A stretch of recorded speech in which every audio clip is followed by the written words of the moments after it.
Assalamu alaikum. I'm Yasir Akbar and you are watching Study Page. This is the new lecture and it's about constant and non-constant member functions. Means किसी class में हम constant member function ले सकते हैं और constant data भी ले सकते हैं. Means data members भी ले सकते हैं. तो उसके बारे में कुछ पढ़ लेते हैं.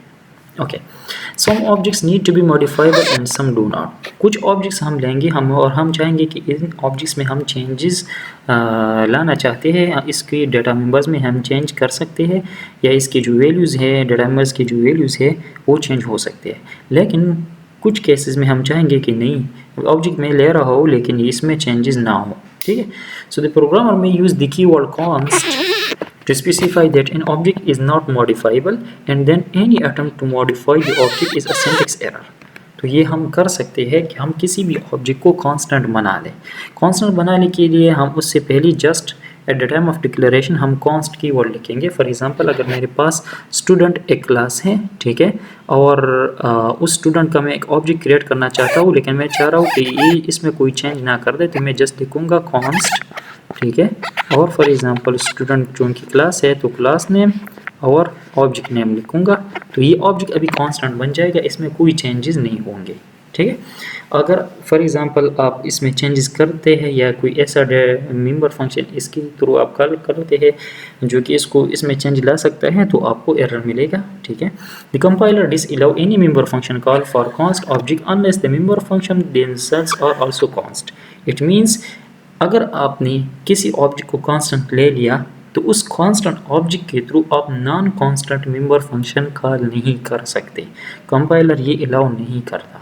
कांस्टेंट ऑब्जेक्ट के थ्रू आप सिर्फ कांस्टेंट मेंबर फंक्शन को कॉल कर सकते हैं. ठीक है, मेंबर फंक्शन भी हमारे साथ कांस्टेंट या नॉन कांस्टेंट हो सकते हैं. Member function declare const can not modify the object. The compiler disallow this. अगर आपने किसी मेंबर फंक्शन को कांस्टेंट डिक्लेयर कर लिया तो वो ऑब्जेक्ट में चेंजेस नहीं ला सकता. ठीक है, a function is specified as const both in prototype and its definition by inserting the keyword const after the function parameter list. ठीक है, आप किसी फंक्शन को कांस्टेंट बनाना चाहते हैं तो कांस्टेंट किस तरह बनेगा, फंक्शन प्रोटोटाइप या फंक्शन डिक्लेरेशन में आप पूरा डिक्लेरेशन लिखते और पैरामीटर लिस्ट के बाद जो है कांस्ट कीवर्ड लिखते. या फंक्शन डिफिनीशन में बिफोर द लिफ्ट ब्रेस हमारे पास इस तरह होता है डिफिनीशन में फंक्शन. फॉर एग्जांपल यहाँ पर हमारे पास पैरामीटर होते हैं और यहाँ से बॉडी स्टार्ट होती है. तो ये जो जगह है यहाँ पर आप कांस्ट कीवर्ड लिखते तो ये कांस्टेंट बन जाएगा. ठीक है, and in the case of function definition before the lift brace that begin the function body. तो यहाँ पर आप कांस्टेंट आपने लिख दिया तो ये हमारे पास कांस्टेंट फंक्शन बन जाता है. और अगर इस कांस्टेंट फंक्शन में आपने ऑब्जेक्ट के किसी डेटा मेंबर को फॉर एग्जांपल कोई नई वैल्यू असाइन की तो कंपाइलर आपको एरर देगा. Const with constructor and destructor. अब ये कंस्ट्रक्टर और डिस्ट्रक्टर के केस में कांस्टेंट किस तरह डील होगी. Constant objects, constant constructor and destructor can not be const. Constructor और डिस्ट्रक्टर हमारे पास मेंबर फंक्शंस है लेकिन these can not be const because ये कांस्टेंट इसलिए नहीं हो सकते क्योंकि कंस्ट्रक्टर का काम ये है कि वो ऑब्जेक्ट को सही तरीके से इनिशियलाइज कर दे.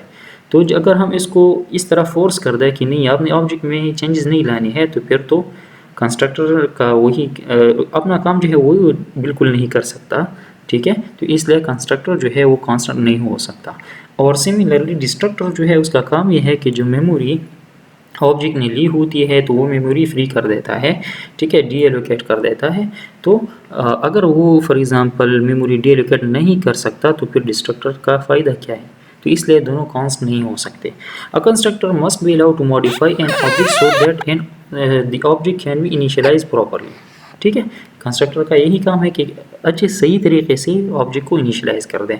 और destructor must be able to perform termination housekeeping before an object is destroyed before the destruction of the object. Destructor का काम ये है कि जो उसने मेमोरी ली है या कुछ और चीज़ें हैं इम्पोर्टेंट जो कि वापस रिसोर्सेज जो है वो डी एलोकेट करने हैं ऑब्जेक्ट से, ये डिस्ट्रक्टर का काम है. तो डिस्ट्रक्टर अपना काम ज़रूर इसने करना चाहिए, इसलिए दोनों कांस्टेंट नहीं हो सकते.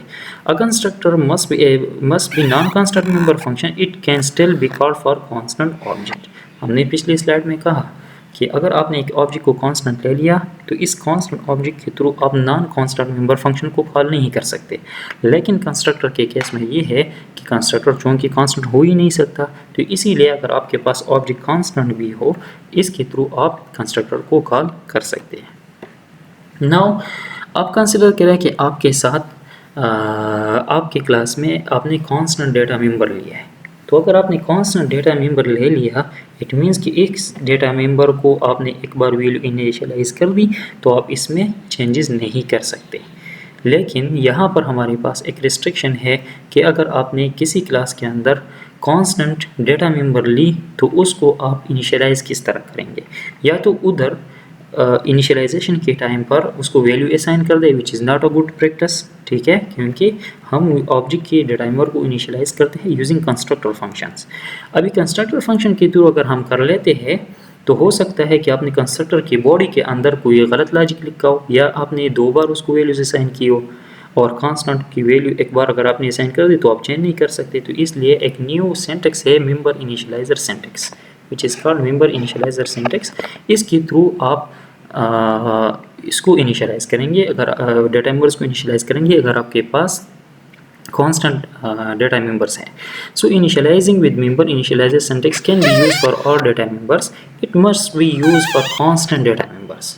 इस सिंटेक्स को आप नॉर्मल सिचुएशन में भी यूज़ कर सकते हैं, लेकिन अगर आपके पास क्लास के अंदर कांस्टेंट डेटा मेंबर हो, so then you cannot use the other syntax. Normally जो हम सिंटेक्स लिख देते हैं वो आप यूज़ नहीं कर सकते, आप ये सिंटेक्स यूज़ करेंगे। तो इस सिंटेक्स में क्या है कि आपने कंस्ट्रक्टर इस तरह लिखना है कि कंस्ट्रक्टर जिस तरह नॉर्मली हम डिक्लेयर करते हैं तो क्लास नेम और फिर मेंबर लिस्ट, और फिर हम बॉडी के अंदर मेंबर को इनिशियलाइज करते हैं। लेकिन यहाँ क्या है, मेंबर लिस्ट के फ़ौरन बाद आपने कोलोन डालना है, जिस तरह यहाँ पर आपको नज़र आ रहा है, और जो आपके साथ डेटा मेंबर्स है, फॉर एग्जांपल यहाँ आवर मिनट सेकंड्स है, ठीक है। तो इन डेटा मेंबर्स को जिन पैरामीटर के थ्रू आपने इनिशियलाइज करना है वो पैरामीटर इन डेटा मेंबर्स के साथ इस तरह ब्रैकेट्स के अंदर लिखेंगे, कॉमा सेपरेटेड, और यहाँ हमारे पास जो कंस्ट्रक्टर बॉडी है वो एम्प्टी होगी। This is called member initialiser syntax. अगर आपके पास क्लास के अंदर कांस्टेंट डेटा मेंबर्स हो तो आप इस सिंटेक्स को यूज़ करेंगे, नॉर्मल सिंटेक्स को आप यूज़ नहीं कर सकते फॉर कंस्ट्रक्टर, वो आपको एरर देगा। इट इज़ मस्ट, ये प्रैक्टिकली नेक्स्ट पार्ट में हम देखेंगे। So this was all about the constant member functions and data members. Thank you so much for watching. Keep watching the videos. Allah Hafiz.